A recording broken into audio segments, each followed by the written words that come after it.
Austin'in şehir merkezini gezdiniz. Austin'in doğasını gezdiniz. Ama Austin'de sanat, kültür ve tarih anlamında mükemmel bir tura hoş geldiniz. Bugün size buranın kültürünü, buranın tarihini, Texas'ın tarihini ve Austin'de olan sanatsal etkinliklere, galerilere birlikte gidip göz atacağız. İçeriye gireceğiz, kısa bir tur atacağız ve gideceğimiz yerlerle ilgili size bilgiler vereceğim. Yeni bir videoya hepiniz hoş geldiniz. Lütfen videoya başlamadan önce kanalıma abone olup videoları beğenip ve bir sonraki videonun ne içerikte olmasını istiyorsanız aşağıda yorumlara belirtmeyi unutmayın. Harika bir gün, harika bir ortam ve bence çok güzel bir video olacak. Umarım sizler de zevk alırsınız. Haydi bakalım mükemmel bir Austin turumuz başlasın. Sanat için diğer bir durağımız Laguna Gloria. Burada Contemporary Austin var. Gelip burayı ziyaret edebilirsiniz. Gelmeden önce mutlaka tarihlere göz atın ve giriş ücreti $10. Girdikten sonra ise yine burada başka bir etkinlik var Austin'de. Oraya ücretsiz şekilde girebiliyorsunuz. Bir hafta süreniz var. Onu internet sitesinden bakıp takip edip ona göre programınızı yapabilirsiniz. Ben şimdi size biraz bu Contemporary göstereceğim. Haydi bakalım. Devam ediyoruz. Şimdi eşim size Laguna Gloria ile alakalı bir bilgi verecek. Bu aslında çok önemli bir bilgi. Evet, sizi dinliyoruz Kim Hanım. 10.000 sene önce Amerikalılar gelmeden, Avrupalılar gelmeden buradaki yerel insanlar vardı. 10.000 yıl önce. Burada oturuyorlardı çünkü hem suya yakın hem yerdeki taşları kullanarak alet falan yapıyorlardı. Ondan sonra burada yerleştiler. Spanish colonization yani İspanyol koloni geldi sonra 17. yüzyılda ve Comanche, Lipan, Apache ve Tonkawa indigenous yerel insanları burada oturuyorlardı. Comanche'ler aynı zamanda Fredericksburg'dakiler. Evet, 13.000 sene en az 13.000 sene burada yaşıyorlardı. Teşekkür ederiz. Rica ederim. Burası da çok tarihi bir bina. Şimdi içine giriyoruz. Bunun adı Clara Driscoll. Eskiden Clara Driscoll'ın eviydi burası. Aynı zamanda San Antonio'daki Alamo binasını satın alıp onu restore etti. O yüzden buradaki bütün eski olan villalar o satın aldığı için çok meşhur oldu bu kadın. Clara Driscoll. Ondan sonra 1943 senesinde Texas Fine Arts Association'e yani Contemporary Austin'ı verdi. Çok güzel. Teşekkür ederiz Kim Hanım. Rica ederim. Eşimin de söylediği gibi yaklaşık 10.000 yıl önce gelmişler buraya insanlar Avrupalılardan önce ve burayı keşfetmişler. Ondan sonra tarihi zaten eşim size anlattı. Oradan dinleyebilirsiniz. Biz şimdi gölün kenarına doğru devam ediyoruz aşağıya. Eserler aşağıda hala devam ediyor. Mutlaka burayı gelip görün. İnanılmaz güzel, inanılmaz tarihsel bir yer. Aynı zamanda burası benim eğer yukarıda link bırakacağım izlerseniz episode 1 yapmıştım doğa ile ilgili. Hemen Colorado River'ın üzerinde yanında bir yer. Çok güzel bir yer. Gelirseniz mutlaka buraya ziyaret edin ve birinci bölümdeki gösterdiğim restorana da mutlaka gidip yemeklerini tadın.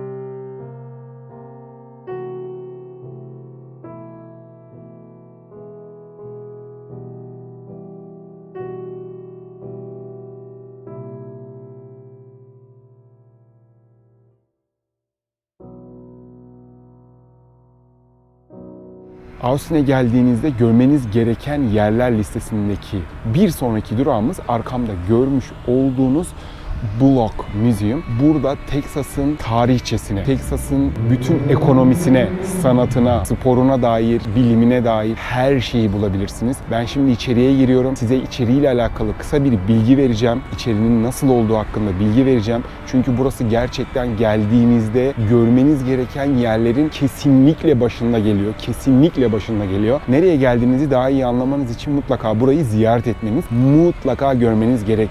Burasının hemen yanında Blanton Museum var. Burayı gezdikten sonra oraya geçeceğiz. İçeride görüşürüz. Hoşçakalın. Şu gördüğünüz bilet ve bu da tur rehberi. Bilet $13 kişi başı. Öğretmenlere ücretsiz ve her ayın ilk pazar günü de bedava. Yani biz şu anda Ocak ayının son haftasındayız. Videoyu ne zaman atarım bilmiyorum ama eğer buraya ben Şubat ayının ilk pazar günü gelseydim bedava olacaktı. Onu bilmiyordum. Öğrenmiş oldum. Size de bu bilgiyi verdim. Biletlerimizi aldık. Şimdi içeri giriyoruz. Size içerisiyle ilgili kısa bir bilgi vereceğim. Bu hikayenin nasıl doğduğunu kısaca göstereceğim. Ondan sonra bir sonraki durağımızda devam ediyoruz. Orada görüşürüz. Hoşçakalın. Teksaslıların ne kadar milliyetçi olduğunu buradan anlayabilirsiniz. I will never forsake Texas and her cause. I'm her son. Teksas'tan hiçbir zaman vazgeçmem çünkü ben Teksas'ın çocuğuyum. 1842'de söylenmiş. Teksas eyalet başkanı da bu göçmenlerle ilgili bir sorun var. Onunla ilgili televizyona çıktı, açıklama yaptı ve aynen bu cümleyi kullandı. Bilmiyordum burada olduğunu yazdığını ama öğrenmiş oldum. Enteresan bir bilgi. İçeri giriyoruz şimdi. İçeriye girdiğinizde kendinizi 1684 yılından günümüze kadar adeta bir zaman tünelinde buluyorsunuz. Buradaki, Teksas'taki ilk yerleşimi yapan insanların yaşamları, kültürleri, nasıl avlandıklarını, ihtiyaçlarını nelerden karşıladıklarını, nasıl giyindiklerine dair bütün bilgileri daha fazla olacak şekilde burada rahatlıkla bulabilirsiniz. Ayrıca Teksas'ın Meksika'dan nasıl ayrıldığı, Teksas-Meksika savaşları ve bunun tarihinin çok detaylı, eğlenceli bir şekilde anlatımını da yine aynı şekilde burada bulabilirsiniz. Teksas'ın teknolojik anlamda kültürüne dair bilgileri burada kesinlikle fazlasıyla bulabilirsiniz. Ayrıca Teksas'ın sporuyla alakalı da burada kariyerine başlamış ve kendini dünyaya duyurmuş isimler de var. Aynı zamanda Teksas'ın müzik kültürünün nasıl doğduğu ve Teksas'taki ünlü isimler, Beyoncé çok ünlü bir Houstonlıymış. Ben bunu buraya geldiğimde öğrendim. Ayrıca Teksas'ın bildiğiniz üzere petrol sanayi üzerindeki bilgileri de burada mevcut. Ve yapılmış ilk western filmleri, ilk Vahşi Batı filmleri, burada filmlerin nasıl çekildiği, film kültürüne dair bilgileri de aynı zamanda bulabilirsiniz. Ve olmazsa olmaz Teksas'ın hayvancılığı, Teksas'ta hayvancılığın nasıl geliştiği, neler yapıldığı, beslenmenin nasıl karşılandığı ve insanların yaşamını nasıl sürdürdüğü gibi bilgiler de var.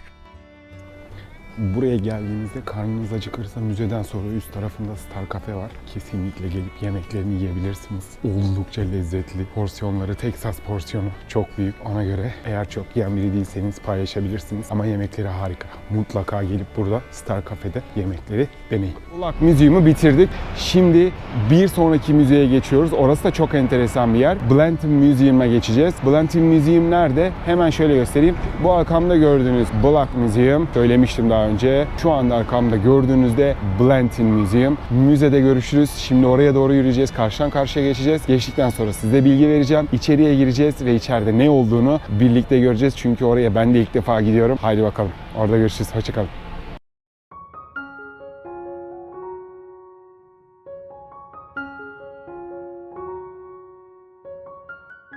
Sıradaki durağıma söylediğim gibi Bullock Museum'un hemen yanında bulunan Blanton Museum of Art. Burası çok ilginç ve çok enteresan bir yer. Hemen size burayla ilgili kısa bir bilgi vereceğim. Ondan sonra içeri gireceğiz. İçerideki eserlere birazcık göz atacağız ve ondan sonra bir sonraki durağımızla devam edeceğiz.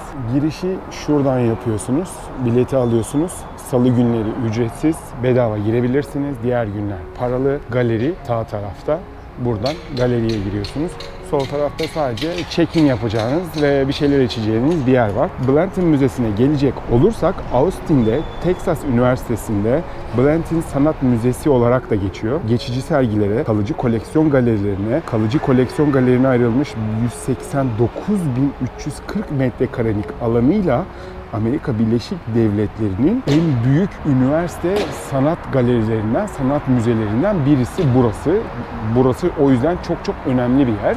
Ayrıca içinde depolama alanı, idari ofisler, sınıflar, baskı çalışma odaları, auditorium, mağaza ve kafe bulunmakta. Blanton'ın kalıcı koleksiyonu, modern ve çağdaş sanatın, Latin Amerika sanatının, eski usta tablolarının ve Amerika Birleşik Devletleri, Latin Amerika'dan baskı ve çizimlerin önemli eserlerinin yer aldığı 21.000'den fazla eser de burada sergilenmekte. Çok çok önemli, çok güzel ve çok özel bir yer. Austin'e geldiğiniz zaman mutlaka ziyaret etmeniz gereken noktalardan bir tanesi.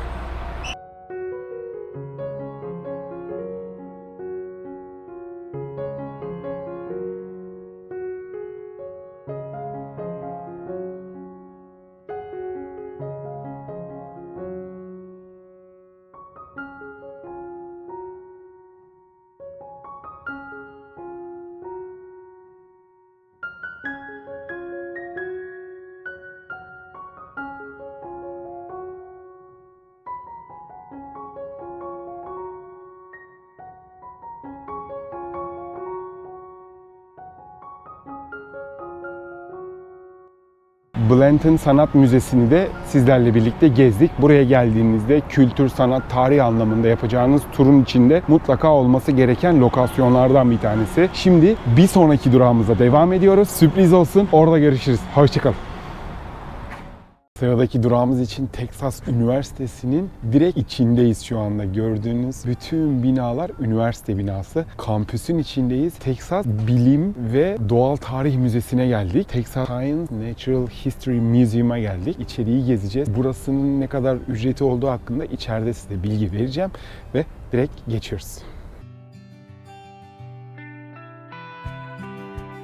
Kampüs çok güzel ya. Harika bir yer. Öğrenciler anda etraftalar. Ve giriş kişi başı $10. Yaşlıysanız, öğrenciyseniz değişiyor. Normalde giriş söylediğim gibi $10. Fakat şu anda burada içeride bir çalışma var ve o çalışmadan dolayı bize nezaketen giriş ücreti almadılar. Kibarlık yaptılar. Teşekkür ederiz. Normalde giriş $10 ve burada Texas'ın tarihiyle alakalı ve Amerika'nın tarihiyle alakalı birçok şeyi bulabilirsiniz. Biz şimdi yavaş yavaş gezeceğiz. Gezdikçe size anlatacağım. Hadi bakalım başlarız.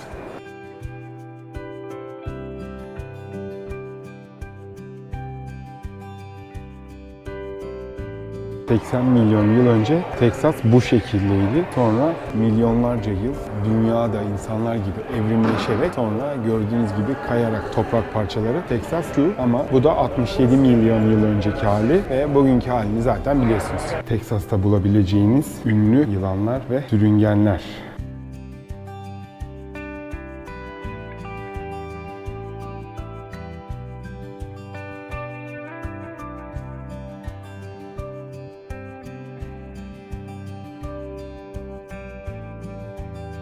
Bu arkadaş tam 67 milyon yıl önce bizim yaşadığımız yerde yaşıyormuş şu anda Texas'ta. İyi ki şu anda yaşamıyor. Ve burada çalışan, okuyan öğrenciler ve çalışan profesörler arka tarafta parçaları inceliyorlar, ders yapıyorlar. Onları da canlı şekilde görebiliyorsunuz. Çok güzel bir yer. Üniversitenin içi olması ayrıca çok daha güzel yapıyor. Mutlaka gelip görmenizi tavsiye ediyorum.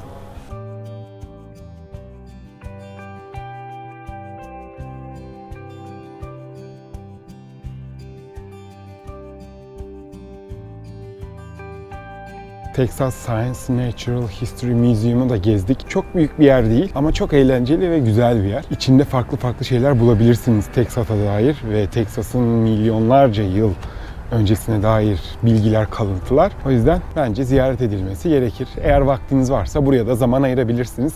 Şimdi bir sonraki durağımızda devam ediyoruz. Fakat artık kampüsten çıkıyoruz. Kampüs bu kadar. Burada öğrenci olmak vardı ya. Çok güzel gerçekten. Hadi bakalım. Orada görüşürüz. Evet, son gelişmeleri aktarıyorum. Museum of Toy, oyuncak müzesi. Yaklaşık $40. 2 kişi. Büyük para. Yani büyük para değil de $40 arkadaşlar. Yani çok fazla. Biz ne müzelere girdik çıktık dünyanın her yerinde. 2 kişi $40, bir tane oda klimasız. Vermek istemedim açıkçası. İçerisi enteresan şeyler varmış, güzel diyorlar. Downtown Austin'de dilerseniz görebilirsiniz. Biz içeriye girmedik. Bir sonraki durağımızla devam ediyoruz. Haydi bakalım. Şansımız gün gelmesin ki yaver gitmesin. Şu anda Mexican Art Museum'a geldik. Fakat şu anda exhibit değiştirdikleri için yani bir programdan başka bir programa geçiyorlar sanat anlamında. O yüzden Cuma günü akşam saat 6'dan sonra gelebilirsiniz dedi. Fakat biz içeride yine birkaç tane görüntü alıyoruz. Size ekstra görüntüleri paylaşacağım. Ben $7 giriyorum. Eşim öğretmen olduğu için $4 giriyor. Burası da yine aynı şekilde Museum of Toy'a çok yakın. Austin Downtown'un tam göbeğinde Mexican Museum, Mexican Art Museum. Gelirseniz mutlaka burayı da ziyaret edebilirsiniz. Şimdi bir sonraki durağımızla devam ediyoruz. Haydi bakalım. Görüşürüz. Bugünkü son durağımız Amerikan Askeri Müzesi. Texas'ın tarihini, Texas'ın kültürünü anlamak istiyorsanız mutlaka gelip burayı ziyaret etmeniz gerekiyor. Ben şimdi size biraz içeriği gösterip burasının hakkında bilgi vereceğim. İnanılmaz tarihi bir yer. Mutlaka gelip burayı ziyaret edin. Texas Askeri Kuvvetler Müzesi, Austin, Texas'ta bulunan bir tarihi müzedir. Camp Mabry'deki Texas Askeri Departmanı tarafından barındırılmakta ve Amerika Birleşik Devletleri Ordusu tarih programının bir parçası olmaktadır. Salı ve pazar günleri sabah 10 ile 4 arası halka açıktır. Girişler ücretsizdir ve video çekmek serbesttir. Müzenin belirtilen misyonundan biraz bahsedecek olursam, Texas Askeri Kuvvetleri'nin 1823'ten günümüze ve geleceğe uzanan hikayesini anlatmak, Texas Askeri Kuvvetleri'nin misyonunu desteklemek, gazilerimizi onurlandırmak, vatandaşlarımızı eğitmek, aralarında birlik ruhunu teşvik etmek şeklindedir. 2018 itibariyle 45.000 metrekarelik müzede 10.000'den fazla eser bulunmaktadır.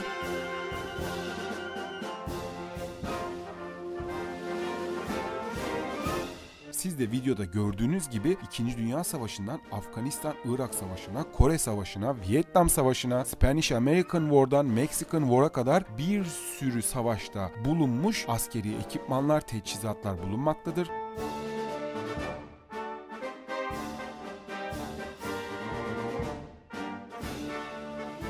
Son derece tarih kokan bir müze. Mutlaka buraya gelip ziyaret etmenizi tavsiye ediyorum.